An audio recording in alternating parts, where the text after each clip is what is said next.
Morning. Hello, good morning po sa inyong lahat sa Pilipinas at especially po, although ang message na to ay pangkalahatan na, ang message pong ito ay para sa lahat. I mean, sa lahat ng gawain sa Maynila, sa Labo, Camarines Norte, sa Bicol, at especially po sa Labo, sa Labo, yes, ang especially po sa Nueva Ecija, na kung saan ay nagsiselebrate ngayon ng unang anibersaryo, so again, sa inyo pong mga taga Nueva Ecija, good morning sa inyo po, happy first year anniversary, sa lahat na rin, sa lahat ng gawain ng Living by Faith, good morning po. So ngayon, ang buong gawain po ay nakikipag-isa sa celebration nitong Nueva Ecija. So ngayon, napakaganda po ng ating mensahe at alam po ninyo na sa nakakaalam ng marami, ang ating pong pagbabasa ng salita ng Diyos ay hindi po ito pinipili. Ito po ay mula nang nagsimula tayo noong 2020, chapter by chapter po ang ating pagbabasa, at ngayon nga sa anniversary ng Nueva Ecija ay napataon po tayo dito sa aklat po ni Philemon. Okay, so aklat ni Philemon. So sa lahat, even though ito po ay inaano po nating special day for Nueva Ecija group, sa inyo po sa Maynila, at ganun din po sa Labo, Camarines Norte and Barangay Salvacion, same thing po ay ito po ay para sa ating lahat, at pinag-isa ko na kasi ang message para sa Nueva Ecija at sakang kalahatan, kasi po nagkataon na Saturday ngayon at bukas nga gawain na ng lahat, kaya isa po ang message tungkol dito sa aklat ni Philemon. So kung ready na po ang lahat sa inyo ay yes, punta na po kayo sa dito sa ang aklat na sa Philemon. Okay, so at bago po ang lahat, let's pray po muna upang tayo po ay nakapagpasalamat sa kadakilaan ng Diyos sa ating mga buhay, maging dito po sa mensaheng itong kanyang ipapaabot sa atin. So let's pray. Hallelujah, purihin ka aming Diyos na dakilang, banal at tapat sa aming mga buhay.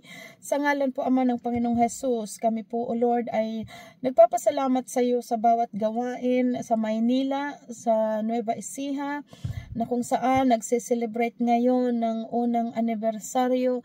Ganon din po sa Labo, Camarines Norte, na kung saan nalalapit na rin ang kanilang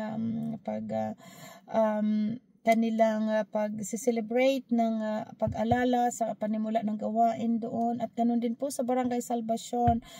Napatuloy ka po, Panginoon, na nagpapakita ng katapatan sa apat na gawain ito. Salamat po, O Diyos, at sa bawat mensahe mo na pinapaabot sa amin. Maraming salamat po, O Diyos, sa iyong banal na Espiritu na siyang nagpapaunawa sa amin. Kaya dinadalangin namin ngayon lahat, O God, sa iyo, inidinululog namin sa iyo ang buhay ng bawat isa. Maghari ka po at makumilos ka nga po sa amin, at pinasasalamatan namin lahat itong ginagawa mo ito sa amin, sa ngalan po ng Panginoong Heso Kristo. Amen. Amen. So anyway, so Nueva Ecija, I think hindi nga pala ito first year, second year anniversary na po pala ito. Okay, so ayan. Okay, so welcome sa mga baguhan, mga first timer at mga bisita. Ayan po, purihin po ang Diyos sa inyong mga buhay. So sa pasimula, so tingnan po ninyo itong aklat ni Philemon, napaka-eksi po nito, pero ito'y patungkol po, ito nga sulat ito ni Pablo kay Philemon. So si Philemon, kung makikita po natin dito, si Philemon ay isang kilalang Kristiyano, so ibig sabihin, naging kaibigan po ito ni Pablo. Basahin ko po muna para maintindihan po nating lahat. And same thing, pakikuha po ng inyong Bible at tingnan nyo rin po ito sa Philemon. So sa panimula, ang sinutukoy dito sa panimula, si Philemon ay kilalang Kristiyano at marahil ay kaanib ng iglesia sa Colosas. Siya ang amo ni Onesimo, isang takas na alipin Habang si Pablo ay nakabilanggo, nakilala niya si Onesimo, si Pablo, at naging malalim ang kanilang relasyon bilang mag-ama at anak sa pananampalataya.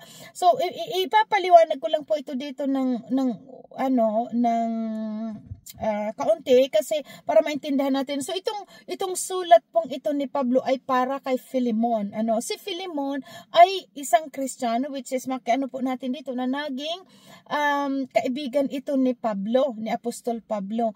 Ngayon po, si Philemon, ayon dito sa kasaysayan nito, si Philemon ay may isang alipin na ang pangalan nga po nito ay Onesimo. So nakukuha po natin, nasusundan po ba natin? So si Pablo ay kaibigan ni Philemon, na pareho sila Kristiyano at manggagawa, at si Philemon meron siyang alipin na ang pangalan ay Onesimo. Ngayon nung si Pablo ay nakulong dahil si Pablo ay naikulong dahil sa kanyang pangangaral sa salita ng Diyos. May mga sumasalungat sa kanya. So ngayon naipakulong ito ngayong si Pablo. Nung nasa kulungan po si Pablo, nung panahon na yon, nakilala niya itong si Onesimo. Okay? Nakukuha po ba natin? Si Onesimo na isang alipin ni Philemon, nakilala ito ni Pablo nung nandun siya sa kulungan. Kasi dito sa kasaysayan po ito, makita natin na parang si Onesimo ay isang, I don't know kung parang naglilingkod siya sa, basta sa kulungan. Habang si Pablo pa ay nasa kulungan, napaglingkuran niya si Pablo. So, we don't know kung ito ba ay naging katulong sa kulungan o anumang bagay ang kanyang ginagawa. Basta doon sila nagkakilala ni Pablo. At ito nga, si Onesimo kasi ay tumakas kay Philemon.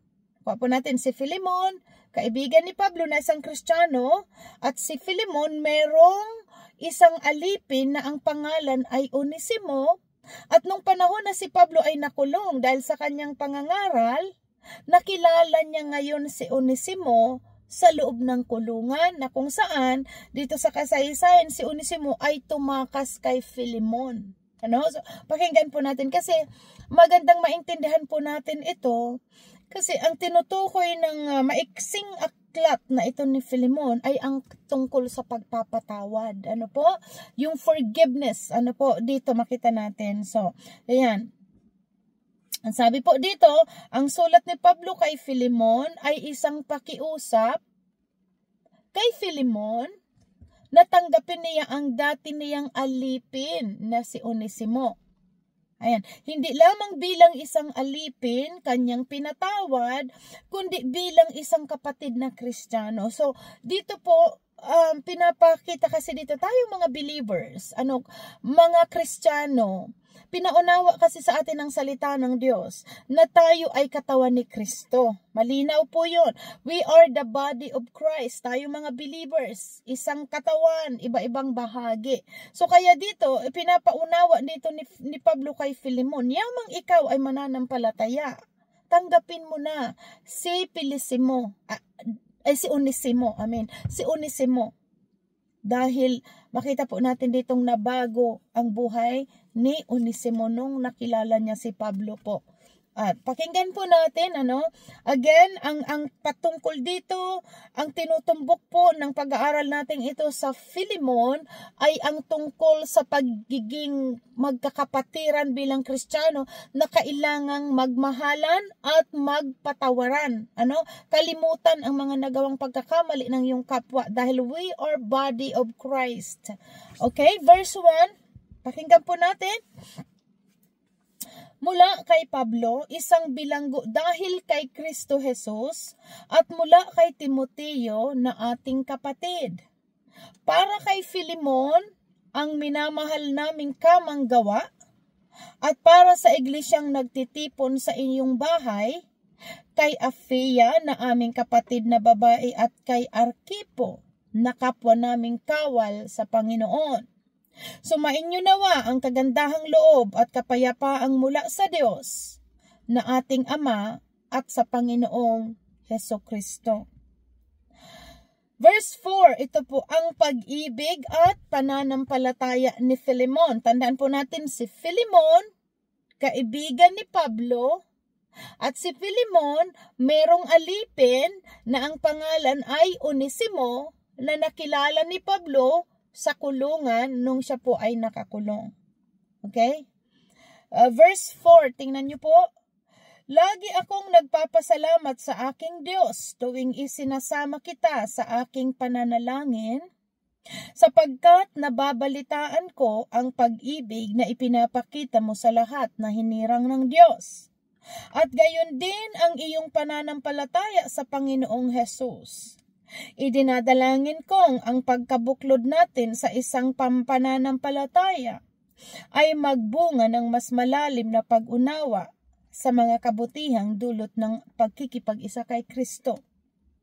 Yan po yung sulat ni Pablo kay Filemon na ipinapakita dito ni Pablo na talagang sa pamagitan ng kanilang pananampalataya nagkaroon ng malalim na pagkaunawa, na dulot ng pakikipag-isa kay Kristo.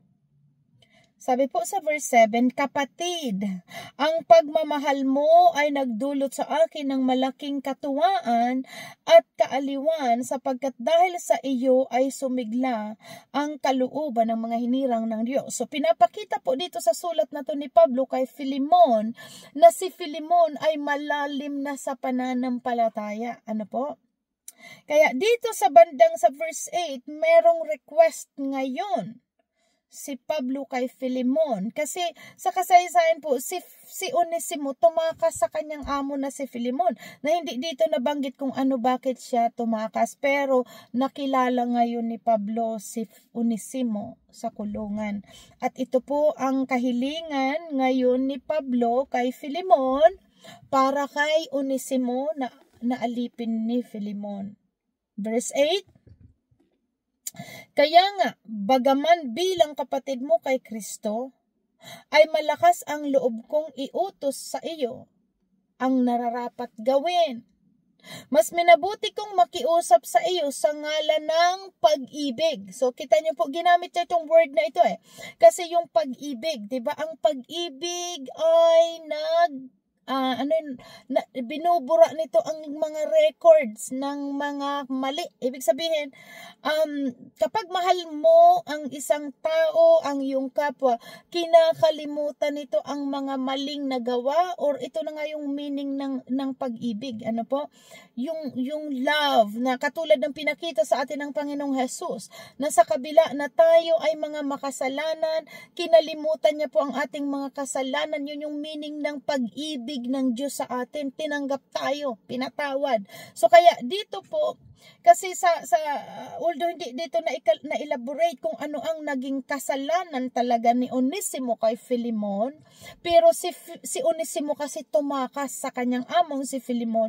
Kaya dito nakikisuyo ngayon si Pablo kay Filemon na tanggapin na si Onesimo dahil nakita niya nito ng pagbabago at maging si Onesimo din ay naging mananampalataya. So kaya ito sa verse 9, sabi dito ni Pablo, mas minabuti kong makiusap sa iyo sa ngalan ng pag-ibig. Okay? Akong si Pablo, nasugo ni Kristo Jesus at ngayon nakabilanggo dahil sa kanya, ay nakikiusap para kay Onesimo na aking anak sa pananampalataya. Diba? So, nilalapit ngayon ni Pablo si Onesimo. Parang, po, ibinabalik niya doon sa kanyang amo na tinuutosan dito, huwag ka nang magalit dito kay Onesimo. Tanggapin mo siya. Pakinggan po natin verse 10. Ay nakikiusap sa iyo para kay Onesimo na aking anak sa pananampalataya. Ako'y naging isang ama sa kanya habang ako'y nakabilanggo. Ayan. Dati hindi mo mapakinabangan si Onesimo, ngunit ngayon kapakipakinabang siya sa ating dalawa. Both po, sa kay Pablo at kay Filemon. Sabi dito, pinababalik ko na siya sa iyo kasama ng aking puso.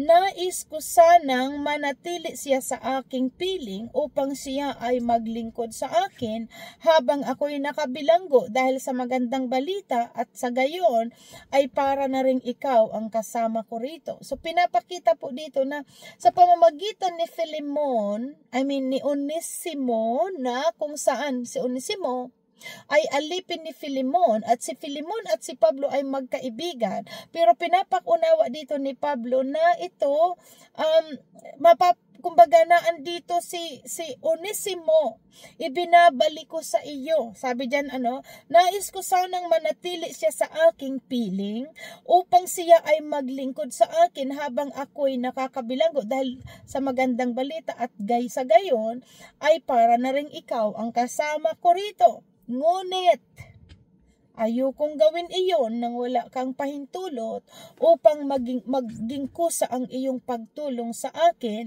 at di sa pilitan. So, kaya nga dito, kahit pa gusto ni Pablo na si Onesimo ay maglingkod na lang sa kanya, pero sabi ni Pablo, ibabalik ko ito sa iyo upang kumbaga na, sabi dito, ngunit ayokong gawin iyon nang wala kang pahintulot upang maging kusa ang iyong pagtulong sa akin at hindi sa pilitan. Naandoon yung respeto po ni Pablo kay Filemon, na although kailangan ko si Onesimo, pero ibabalik ko ito sa iyo para hindi mangyari na parang ang pagtulong mo sa akin ay sa pilitan.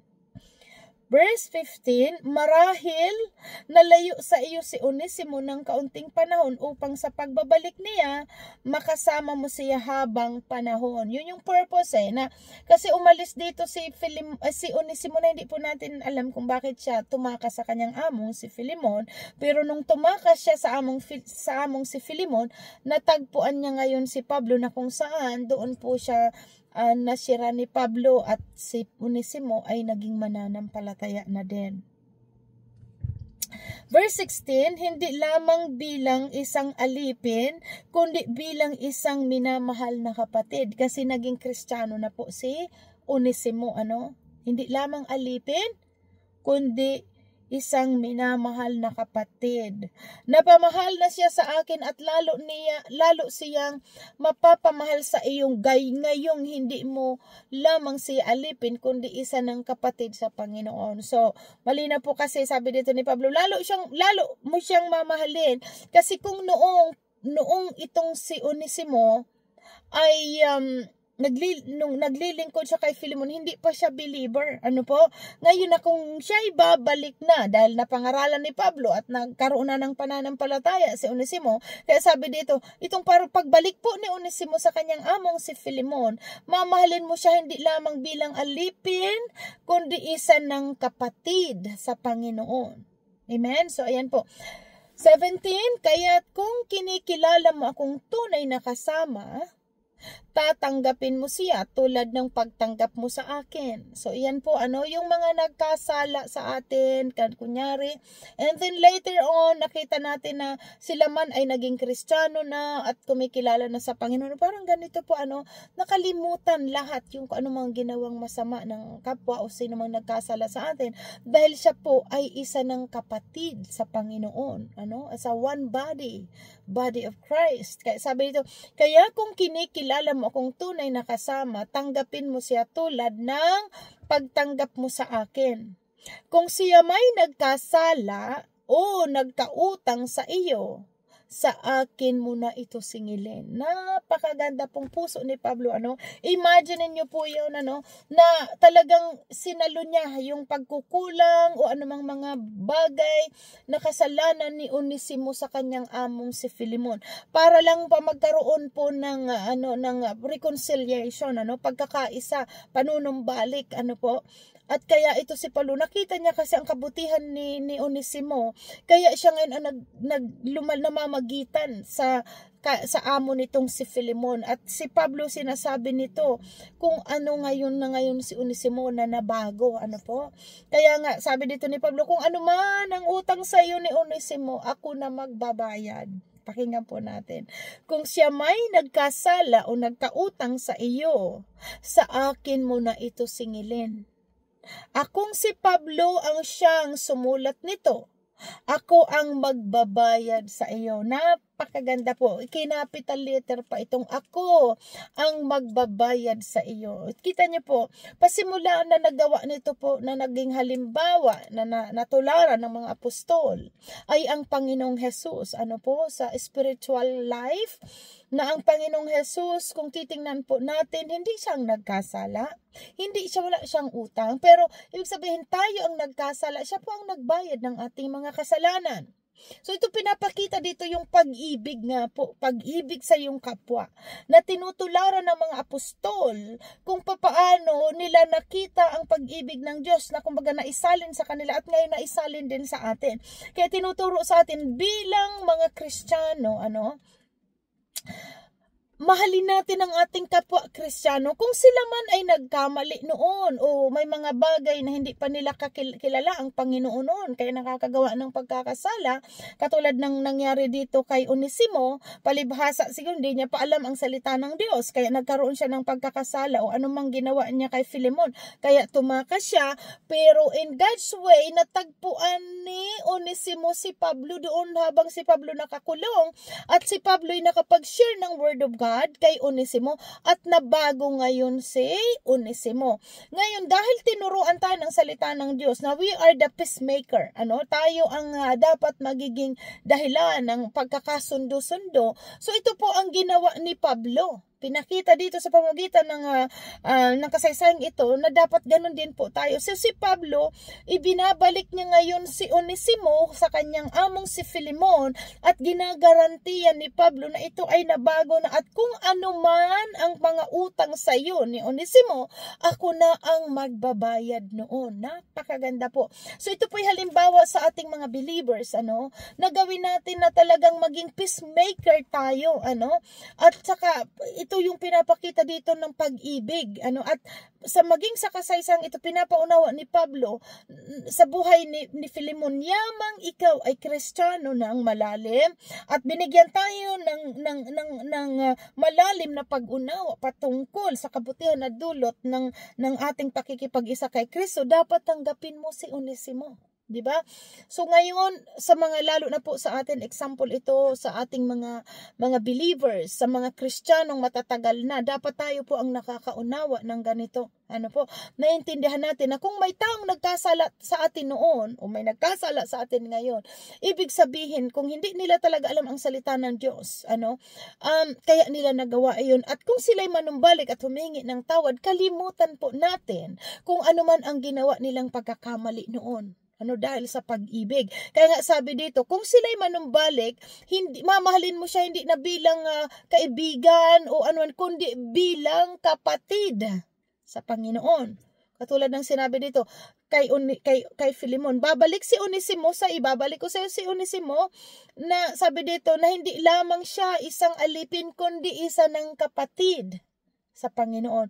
Kaya kung halimbawa sa ating mga believers, yung nagkamali sa atin o nagkasala, ngayon nung nanumbalik at nalaman natin sila ay mga believer na, dapat tayo'y magalak dahil hindi na lamang sila kaibigan, kapitbahay, or kababaryo, kundi isa ng kapatid sa Panginoon. Kaya dapat niya yung mahalin. Ayun po. Okay? At si Pablo dito po ang nagpakita talaga na siya ang peacemaker. Na siya ang pinapakita sa good example na naggagamit upang makipagkasundo mapagkasundo niya po ang nag-aaway-away o mga nagtatampuhan, na dapat tayong mga believers ang nagagamit ng Diyos na magkasundo-sundo, hindi magkawatak-watak. Hindi pwedeng magsusulsulan pa, nakatulad ng nakikita natin iba, imbes na pagkasunduin ang magkaaway, hindi kundi bagkus nagsinusulusulan pa yung isa at lalong nagkakaaway-away. Bilang Kristiyano po, hindi dapat gawin ang mga bagay na yon dahil alahanin natin ang ating kapwa ay ating mga kapatid. Tandaan po natin, kapatid, isang katawan kay Kristo. At kaya sinabi ng Panginoong Hesus, hindi pwedeng ang aking katawan ay bahagi, nagkakaaway-away, because we are one body with Christ. Amen? So ito po ang pinapaunawa dito ni Pablo, sa dalawang ito na mag-amo na hindi nagkasundo. So si Pablo po ang namagitan at napakaganda kung sabi dito ni Pablo, akong si Pablo ang siyang sumusulat nito. Kung ako ang magbabayad sa iyo. So kung ano man ang utang ni Onesimo kay Filemon, sabi ni Pablo, ako na ang magbabayad basta lang tanggapin mo siya. So ganun po dapat tayo, hindi nanunumbat ng kung mga anong utang-utang. Oh, dati noon ganito ganyan. Kita niyo po si Pablo, hindi niya iyon utang pero tinik over, magkasundo lang kayo. At sabi ko nga, tulad ng pinakita sa atin ng Panginoong Hesus, grabe po ang pinakita ng Panginoong Hesus na halimbawa na tayo ang makasalanan pero siya ang nagbayad ng ating mga kasalanan, makalapit lang tayo sa Ama, maipagkasundo lang tayo sa Ama. So same thing po sa atin, alalahanan natin ang ganitong bagay na kung meron mga tao na nagkamali sa atin and later on nakita natin na sila ay naging Kristiyano, tanggapin natin sila hindi lamang sa kapatid o anumang bagay, kundi bilang kapatid. Amen. Oo nga, bilang kapatid sa Panginoong Jesus. It's your part of the body. Katawan mo ang iyong kapwa na Kristiyano. Kaya dapat hindi po nag-away-away. Naku po, dito pinapatunay sa atin na kung ang kapatiran mo ay isa mo talaga itinuturing yung kapatid, hindi dapat nagsisiraan, hindi dapat nagkikimkim ng sama ng galit at loob, at hindi pwedeng laging, o siya kasi hindi niya ako nababayaran, o hindi niya ako ganito, ganyan. Ito po, good example, lalo pa sa mga believers sa atin, dapat tayo ang peacemaker. Tayo ang dapat gumagawa ng kaparaanan na magkasundo-sundo ang mga alam natin na mga hindi nagkakasundo. Hindi tayo ang dapat ang nagsusulsul, na naggagatong pa ng mga lalo pa parang mag-init ang pag-aaway-away. Okay? So ito pong mensaheng ito para sa ating lahat bilang isang Kristiyano. Maging peacemaker tayo at ganun din sa mga amo o mga katulad ng Filemon na nagkasala sa kanya si Onesimo. Pinapaunawa dito ni Pablo, magpatawad ka naman, tanggapin mo ang iyong kapatid or iyong alipin dahil siya ay bago na. So hindi dapat nagkikimkim ng sama ng galit o hindi nagkikip ng mga bagay na mali, na lagi na lang hindi nalilimutan yung bang example na parang ang tagal-tagal ng dekada na ng mga pinag-awayan ay hindi nalilimutan. Ulit-ulit. Hindi pwede pong ganun ang isang Kristiyano. Dapat kapag nanumbalik ang isang tao, kalimutan mo na ang kanyang ginawa. Hindi yung kasumbat-sumbat mo yung mga bagay na ginawang mali sa iyo. Dahil tayo man ay nagkamali, pero hindi tayo sinusumbatan ng Panginoon ng mga ginawa nating kamalian ng mga unang panahon. Bagkus tinanggap tayo ng Diyos na tayo at kinalimutan niya iyon. We are just like a brand new sa harapan ng Diyos, pinatawad, nilinis, at yun po ang sinasabi dito, maging halimbawa, which is yun ang ginagawa ng mga apostol, at itong mga apostol na ito, sila Apostol Pablo, itong mga naisulat na ito, nakaabot sa atin, na kung saan nababasa natin ngayon, ito rin ang gawin natin sa ating kapwa. Amen? So yan. So sinagot ni Pablo para lang magkasundo itong para lang tanggapin ni Filemon si Onesimo. Kung may ano man ang utang daw ni Onesimo, ako na ang magbabayad, sabi ni Pablo. Ayan. Hindi ko na dapat banggitin pa na utang mo sa akin ang iyong sarili. Kasi kung titingnan, may utang din na loob itong si Filemon si Filemon kay Pablo. Pero sabi dito ni Pablo, hindi ko na dapat banggitin pa na utang mo sa akin ang iyong sarili. Ipinapakiusap ko lamang sa iyo, alang-alang sa Panginoon, ipagkaloob mo na sa akin ito. Pasayahin mo ako bilang kapatid ni Kristo. Kasi ang gusto lang request nga ni Pablo, tanggapin mo na si Onesimo. Although si Filemon, marami ding mga utang na loob kay Pablo, ayon dito po, pero sabi ni Pablo, hindi ko na dapat banggitin pa na utang mo sa akin ang iyong sarili. Kundi, sabi dito, ipinapakiusap ko lamang sa iyo, alang-alang sa Panginoon, ipagkaloob mo na sa akin ito. Yung request niya po. Request niyang tanggapin mo si Onesimo. Pasayahin mo ako bilang kapatid kay Kristo. Lubos akong naniniwala na gagawin mo ang hinihiling ko sa sulat na ito at maaring higit pa rito. Kasi andoon yung expectation ni Pablo. Kasi alam niya, malalim ng Kristiyano si Filemon. Maiintindihan niya ang pinapaunawa ni Pablo. Kaya naandoon yung kasigurahan ni Pablo. Kasi sabi doon sa nasusulat po dito sa verse sa verse 6 na idinadalangin ko ang pagkabuklod natin sa isang pananampalataya ay magbunga ng mas malalim na pagkaunawa sa kabutihang dulot ng ating pakikipag-isa kay Kristo. So ibig sabihin si Pablo, anong tawag diyan? Kumbaga, panatag si Pablo na maiintindihan ni Filemon ang kanyang sinusulat dahil alam niya malalim siyang Kristiyano. Kaya sabi, lubos akong naniniwala na gagawin mo ang hinihiling ko sa sulat ko na ito at maaring higit pa. Ibig sabihin, more than pa sa nire-request niya, natanggapin mo si Onesimo ngayon bilang isang kapatid sa Panginoon. At sabi sa 22, ipaghanda mo rin ako ng matutuluyan sapagkat umaasa akong lulubin ng Diyos na ako'y makakabalik diyan gaya ng inyong idinadalangin. So, ayan po. So, pangwakas na pagbati, isasali natin ito para talagang wala tayong laktawan. So, dito po sa verse 23, ang pangwakas na pagbati, kinukumusta ka ni Epapras na kasama kong nabilanggo dahil kay Kristo Jesus. Kinukumusta ka rin ni Marcos, Aristarco, Demas at Lucas na mga kasama ko sa gawain. Ito po yung mga apostol na kasama-sama ni Pablo. Naway sumain yung kagandahang loob ng Panginoong Hesus Kristo. Amen. Purihin po ang Diyos. So yan po ang mensahe ngayon nagmumula sa aklat ni Filemon. Magmahalan tayo mga Kristiyano, Isang halimbawa dito, napakaganda ang kasaysay ni Filemon, ni Onesimo at si Pablo. So again, in summary, si Pablo, kaibigan si Filemon at si Filemon merong aliping nagngangalang Onesimo at itong si Onesimo tumakas dito sa kanyang among si Filemon. We don't know kung anong dahilan at umalis sa kanyang amo.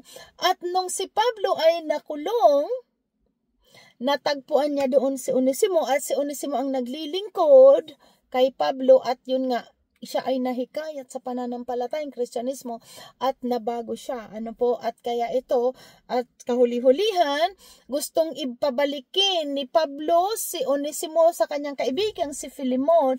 Kaya si Pablo ay nakikiusap po dito upang sila ay magkasundo. At yun ay sa ngalan ng pag-ibig bilang isang mga mananampalataya. Dapat ganun po tayo magmahalan bilang magkakapatid. So purihin po ang Diyos. Again, Nueva Ecija, napakagandang pagbati po. Happy anniversary sa inyong lahat. Pagpalain kayo ng Diyos at lalong mag-grow kayo sa ilalim ng kapangyarihan at karunungan na nagmumula sa Diyos sa pamamagitan ng kanyang banal na salita. God bless everyone. Maynila, Labo, Camarines Norte, and Bicol. Purihin po ang Diyos sa inyong mga buhay. God bless us all. Dito po ako magtatapos. Mapapurihan po natin ang Diyos sa pamamagitan ng ating mga buhay. Amen. To God be the glory. Bye, everyone.